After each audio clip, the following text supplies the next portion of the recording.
Hello all of you, welcome to my channel. ఈరోజు మన topic ఏంటి అని అంటే షాపింగ్ అండి. షాపింగ్ అనడంతో ఒక ఇష్టం ఉంటుంది.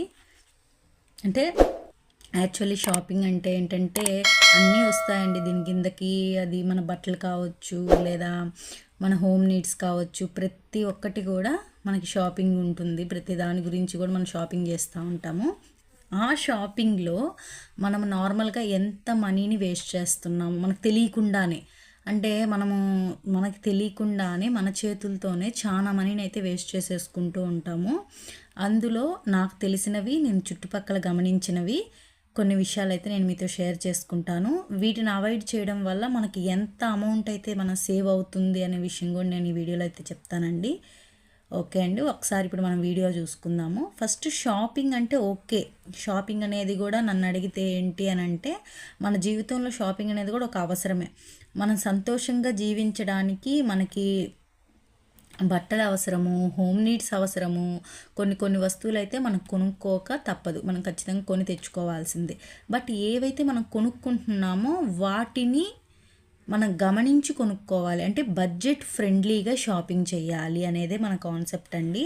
ఇప్పుడైతే మనము కొన్ని విషయాలు నేను పాటించేవి, నా చుట్టుపక్కల నేను గమనించినవి, నా అనుభవంలో నేను తెలుసుకున్న విషయాలు అయితే కొన్ని మీతో షేర్ చేస్తాను. దీనివల్ల మనకి ఎంత అమౌంట్ మనం తెలియకుండా ఇన్ని సంవత్సరాల నుంచి వేస్ట్ చేస్తున్నామో మనకు అర్థమవుతుంది. దాంతోపాటు మనం ఎంత అమౌంట్ సేవ్ చేసుకోవచ్చో కూడా చూద్దాము. ఫస్ట్ మన కాన్సెప్ట్ ప్రకారం షాపింగ్, ఈ షాపింగ్లో బడ్జెట్ ఫ్రెండ్లీ షాపింగ్ అండి ఇది. ఇందులో మనం గమనించినట్లయితే ఫస్ట్ విషయం ఏంటి అని అంటే పర్టిక్యులర్ అమౌంట్ ఫిక్స్ చేసుకొని మాత్రమే మనం షాపింగ్ చేయాలండి. ఎప్పుడైనా సరే మనం ఒక షాపింగ్కి వెళ్ళినప్పుడే కాదు, వెళ్ళక ముందే మనకు ఒక అమౌంట్ అయితే మనం పర్టికులర్గా ఫిక్స్ చేసుకొని ఉండాలి. సపోజ్ ఈ వీడియో చేయడానికి మెయిన్ కారణం ఏంటి అని అంటే మనకు తొందరలో పండుగలు వచ్చేస్తున్నాయి కదండి. డిసెంబర్లో క్రిస్మస్ ఉంది, ఆ తర్వాత వచ్చేసి మనకి సంక్రాంతి ఉంది, పెద్ద పండుగ ఉంది. కాబట్టి ఏంటి అని అంటే ఇంకా జనవరిలో అంతా పండుగల సీజన్ ఉంది కదా, మనకి వరుసగా పండుగలు ఉన్నాయి. కాబట్టి ఇప్పుడు ఎక్కువగా మనము బట్టలు కొనడానికంటే ప్రిఫరెన్స్ ఇస్తుంటాము, ఇంట్లో కొత్త వస్తువులు తెచ్చుకోవడానికి ప్రిఫరెన్స్ ఇస్తుంటాము. కాబట్టి ఈ వీడియో అనేది మనం ముందే చేయడం వల్ల అట్లీస్ట్ కొంచెం అమౌంట్ అయినా మనకు తెలియని వాళ్ళు ఎవరైనా ఉంటే సేవ్ చేసుకుంటారు అనే ఉద్దేశంతో అయితే ఈ వీడియో చేయడం జరుగుతుంది. ఫస్ట్ మనం గమనించినట్లయితే బడ్జెట్ ఫ్రెండ్లీ షాపింగ్ అనేది మనకి ఇంపార్టెంట్ అండి. ఇందులో ఫస్ట్ విషయం ఏంటంటే మనం పర్టికులర్ అమౌంట్ని ఫిక్స్ చేసుకోవాలి అనుకున్నాం కదా. అంటే ఏంటి అని అంటే నార్మల్గా మ్యాక్సిమమ్ ఆఫ్ పీపుల్ మనం ఏం చేస్తాము అని అంటే డైరెక్ట్గా షాప్కి వెళ్ళిపోతాము. డైరెక్ట్గా షాప్కి వెళ్ళేసి అక్కడ నచ్చినవి అన్నీ కొనుక్కొని వచ్చేసుకుంటాం అనమాట. ఒక అమౌంట్ అనేది మనం ఫిక్స్ చేసుకోము. ఓకే, ఈ అమౌంట్లోనే నేను బట్టలు కొనాలి, నేను ఇప్పుడు సపోజ్ ఒక 2000 పెట్టుకున్నాను, ఆ 2000లోనే నేను పిల్లలకి బట్టలు తీసుకోవాలి, నేను ఒక 1000 రూపీస్ పెట్టుకున్నాను, నేను ఈ 1000లోనే బట్టలు కొనాలి అనేది మనం ఫిక్స్ చేసుకోము. ఆడికి వెళ్తాము, మనకు నచ్చినట్టు 4 జతలు 5 జతలు 6 జతలు తీసుకుంటాము. అది 6000 అవని 7000 అవని మనం అలా కొనుక్కొని వచ్చేసుకుంటాం. కానీ ఇక్కడ మనం గమనించాల్సిన విషయం ఏంటి అని అంటే అవి మళ్ళీ మనం వాడతామా? సరే, మనం రీయూస్ ఏమైనా మనకి దాని తర్వాత దాని నుంచి వచ్చేది ఏమైనా ఉందా, మనకేమైనా దాని నుంచి ₹1 ఆదాయం ఉంటుందా? లేదు. ఓకే, ఆ బట్టలు ఏమన్నా మనము పెట్టిన 6000 7000 రూపాయలు వర్త్ అయ్యేటట్టు మనం యూస్ చేస్తామా అంటే లేదండి. పిల్లలకైతే మెయిన్ అట్లా వేస్తాము, తర్వాత 1 టైమ్ 2 టైమ్స్ వేస్తాము, తర్వాత ఇంకా అవి బీరువాలోనే ఎక్కువ ఉంటాయన్నమాట. ఎందుకంటే స్కూల్స్కి యూనిఫామ్స్ వేసుకోబోతారు కాబట్టి వాళ్ళు డ్రెస్సెస్ పెద్దగా వేసుకోరు, ఏదైనా ఫ్రైడేస్ అలా ఒక్కటే వేసుకుంటారు. కాబట్టి ఏంటి అని అంటే అవి అలానే బీరువాలో ఉండిపోతాయి.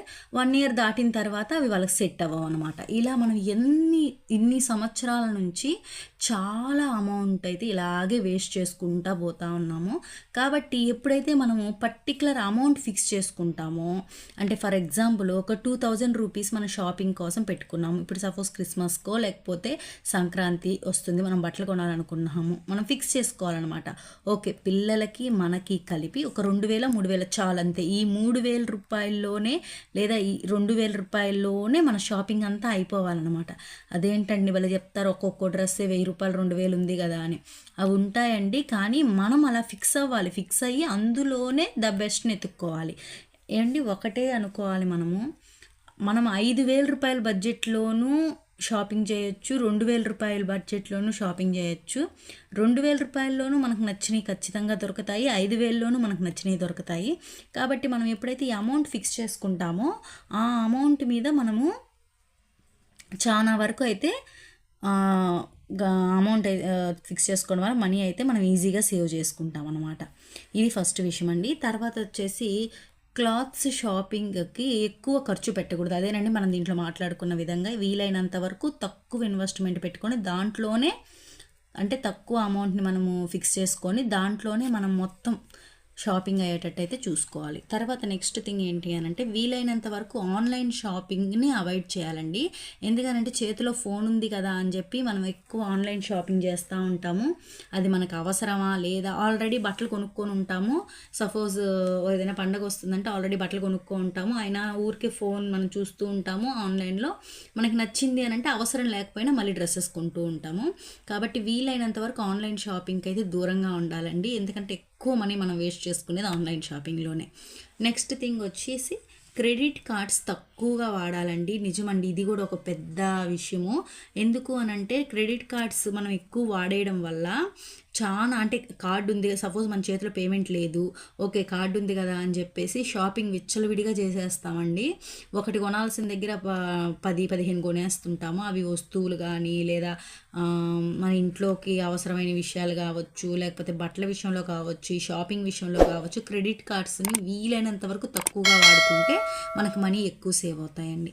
తర్వాత క్లాత్స్ రీయూస్ చేసుకోవచ్చండి. ఎలాగా అనంటే ఇప్పుడు ఏవైతే మనకి శారీస్ ఉన్నాయి, ఒక 4 times or 5 times కట్టుకున్న తర్వాత మనకి అది శారీ అనేది బోర్ కొట్టేసింది, ఒక డ్రెస్గా మార్చుకోవడము ఆ శారీని, లేదా పిల్లలకి డ్రెస్సెస్గా కన్వర్ట్ చేయడము అలా చేసుకోవాలి తప్ప వాటిని ఎత్తి మూలబడేసి మళ్ళీ కొత్తగా డ్రెస్సెస్ కొనుక్కోవడం లేదా కొత్తగా శారీస్ కొనడం అయితే చేయకూడదు. వీలైనంత వరకు వాటిని రీయూస్ చేసుకోవడానికి అయితే ప్రయత్నించాలి. ఇలా కూడా మనం చాలా మనీని అయితే సేవ్ చేసుకోవచ్చు. తర్వాత అవసరమైన వస్తువుల్ని కొనుక్కోవాలి.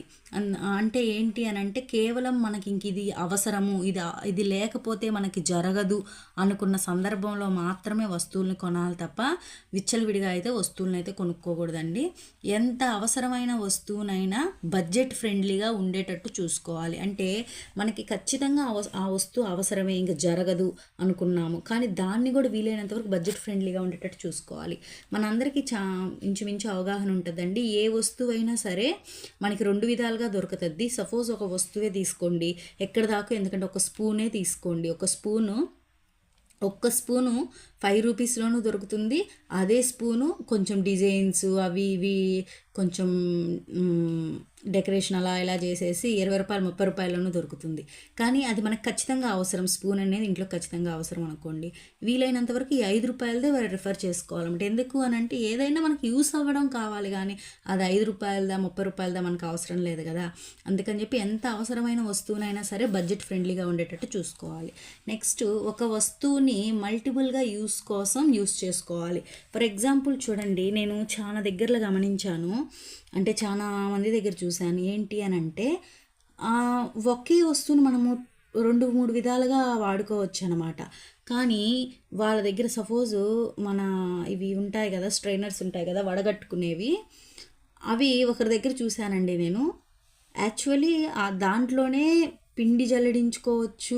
నెక్స్ట్ దాంట్లోనే మనము ఏమైనా డీప్ ఫ్రై ఐటమ్స్ ఉంటే చేసుకోవచ్చు. నెక్స్ట్ అలా మల్టిపుల్ యూసెస్కి అన్నిటికీ యూస్ చేసేటట్టు ఉందన్నమాట. కానీ మనం ఏం చేస్తుంటామంటే డీప్ ఫ్రై చేయడానికి ఒక వస్తువు కొనుక్కుంటాము, తర్వాత వడగట్టుకోవడానికి ఇంకేదైనా వస్తువు కొనుక్కుంటాము, ఏమైనా పిండిలు అవి జల్లడించుకోవడానికి ఇంకొక వస్తువు కొనుక్కుంటాము. అట్లా డిఫరెంట్ వస్తువులు కాకుండా వీలైనంత వరకు ఒకే వస్తువుతో మల్టిపుల్ యూసెస్ ఉండే వస్తువులకి ఎక్కువ ప్రిఫరెన్స్ ఇవ్వాలన్నమాట. తర్వాత మన దగ్గర ఉన్న వాటిని అడ్జస్ట్ చేసుకోవాలి. మన దగ్గర లేని ఐటమ్స్ కోసం పరుగులు తీయడం కంటే ఏదైతే ఐటమ్ ఉందో దాన్ని తెలివిగా ఎలా వాడుకోవాలి అనే దాన్ని మనం గమనించుకొని దాంతో అడ్జస్ట్ చేసుకొని మనం ముందుకు సాగాలి. తర్వాత అసలు మెయిన్ విషయం అండి, కొన్ని నెలల నుంచి నేను పాటిస్తున్న విషయము, నేను ఒక కొలీగ్ దగ్గర నేర్చుకున్న విషయం అండి. వారంలో ఒక రోజు ఏమీ ఖర్చు పెట్టకుండా ఉండేలా చూసుకోవాలి. అంటే ఒక వారం రోజులు ఉందనుకోండి, అంటే సపోజు సండే టు సాటర్డే ఉంది, సండే టు సాటర్డేలో అంటే Sunday, Monday, Tuesday, Wednesday, Thursday, Friday, సాటర్డేలో ఈ యొక్క 7 రోజుల్లో ఒక రోజు మనం రూపాయి కూడా ఖర్చు పెట్టకుండా ఉండేలా చూసుకోవాలి. ఫర్ ఎగ్జాంపుల్ ఒక ఫ్రైడే తీసుకున్నాము. ఫ్రైడే మార్నింగ్ నుంచి అంటే మార్నింగ్ మనం నిద్ర లేచినప్పటి నుంచి నైట్ మనం నిద్రపోయేంత వరకు, అంటే ఆ రోజు మొత్తంలో 24 గంటల్లో 1 రూపీ కూడా మనం ఖర్చు పెట్టకుండా ఉండేలాగా ప్లాన్ చేసుకోవాలి. అలాగా వారంలో ఒక్క రోజుని ప్లాన్ చేసుకోవాలి. దానివల్ల కూడా మనం చాలా అమౌంట్ని అయితే సేవ్ చేసుకోవచ్చు. ఇవన్నీ అయితే నా జీవితంలో నేను గమనించుకున్న విషయాలండి. దాంతోపాటు నా చుట్టుపక్కల కూడా నేను గమనించిన విషయాలు. ఇలా చేసుకోవడం వల్ల మనం ఎక్కువ అమౌంట్ని అయితే కోల్పోతూ ఉన్నాము. మీరే కాదు, నాకు కూడా కొన్ని విషయాలు తెలియక నేను ఇలాగే మనీని అయితే వేస్ట్ చేసుకునేదాన్ని. కానీ రియలైజ్ అయిన తర్వాత ఈ అన్ని విషయాల్లో కూడా నాకు అమౌంట్ అయితే మిగులుతుంది. ఫస్ట్ మనం ఏ షాపింగ్కి వెళ్ళినా సరే షాపింగ్ అయితే ఖచ్చితంగా చేయాలండి, ఎందుకంటే చిన్న చిన్న ఆనందాలు మనకు జీవితంలో అవసరం కాబట్టి. కానీ వెళ్ళినప్పుడు మాత్రం ఖచ్చితంగా అది బడ్జెట్ ఫ్రెండ్లీ షాపింగ్ అయి ఉండాలి. ఒక పర్టికులర్ అమౌంట్ ఫిక్స్ చేసుకున్న తర్వాత మాత్రమే ఆ అమౌంట్లోనే మనం షాపింగ్ అంతా కంప్లీట్ చేసుకోవాలి. దానికి మించి ₹1 కూడా పెట్టకూడదు. క్లాత్ షాపింగ్కి ఎక్కువ ఖర్చు అసలు పెట్టకూడదు. వీలైనంత వరకు ఆన్లైన్ షాపింగ్ అయితే అవాయిడ్ చేసుకోవాలి. క్రెడిట్ కార్డు తక్కువగా వాడాలి. క్లాత్స్ వీలైనంత వరకు రీయూజ్ చేసుకోవడానికి ప్రయత్నించాలి. అవసరమైన వస్తువునే కొనుక్కోవాలి. ఎంత అవసరమైనా సరే బడ్జెట్ ఫ్రెండ్లీగా ఉండేటట్టే చూసుకోవాలి. ఒక వస్తువుని మల్టిపుల్గా యూజ్ చేయడం కోసం ఉండేలా చూసుకోవాలి. మన దగ్గర ఉన్న వాటిని అడ్జస్ట్ చేసుకోవాలి. వారంలో ఒక్క రోజైనా ఏమీ ఖర్చు పెట్టకుండా ఉండేలా చూసుకోవాలి. అది సండే నుంచి సాటర్డే లోపు ఒక రోజుని అలా ప్లాన్ చేసుకోవాలి. Thank you for watching. Thank you so much.